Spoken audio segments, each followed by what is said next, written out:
Bonjour Chen Feder. Bonjour Steve. Et merci de nous rejoindre en direct. Vous êtes le porte-parole de l'ambassade d'Israël à Paris. Un mot d'abord peut-être sur ce déplacement attendu de Benjamin Netanyahou à New York. Il est très probable qu'il se déplace malgré certaines critiques et qu'il prenne l'avion pour s'exprimer devant l'Assemblée générale des Nations Unies vendredi. Il y a, comme toujours, il y a deux possibilités. Et c'est un choix qu'il a et il y a des avantages de vraiment s'exprimer dans l'ONU. Et s'il prend cette décision ou pas, c'est pas à nous de dire. Quel est le message diplomatique, à votre avis, qu'il pourrait porter devant l'Assemblée générale des Nations Unies, en particulier sur le Liban, celle peut-être d'une forme d'hypocrisie de la communauté internationale qui a finalement assez peu fait pour mettre un terme au harcèlement du Hezbollah contre le territoire israélien, en particulier dans sa zone nord? Moi, je trouve que le but principal, c'est vraiment expliquer que c'est pas trop tard d'éviter une escalade régionale. C'est pas l'intérêt d'Israël. Et on veut donner une possibilité pour notre citoyen de revenir chez eux dans le nord. Rappelons-le, entre 60 et 70 000 déplacés israéliens. Tout à fait. Depuis 11 mois, c'est beaucoup trop. C'est très clair que c'est trop et c'est le temps de trouver des solutions.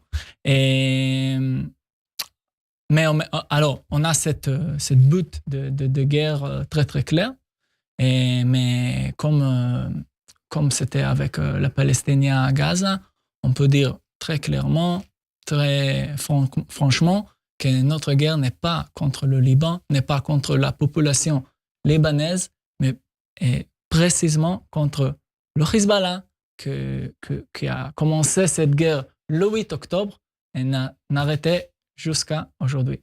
Chen Feder, le commandant du front nord, le général Uri Gordine, a laissé entendre, Pascal nous le rappelait à l'instant, hier que Tsahal pourrait prochainement entamer une opération terrestre au sud Liban. Ça vous paraît indispensable pour déloger le Hezbollah de la zone?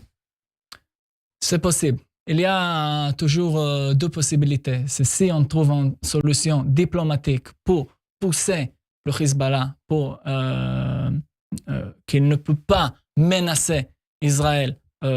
Pousser, c'est-à-dire derrière le fleuve Litani, donc 40 km. C'est l'objectif d'Israël. C'est exactement l'objectif d'Israël. Et ça vous paraît toujours possible par des voies diplomatiques, ce qui n'a pas été fait depuis non seulement le 8 octobre, mais même depuis la résolution 1701 de 2006.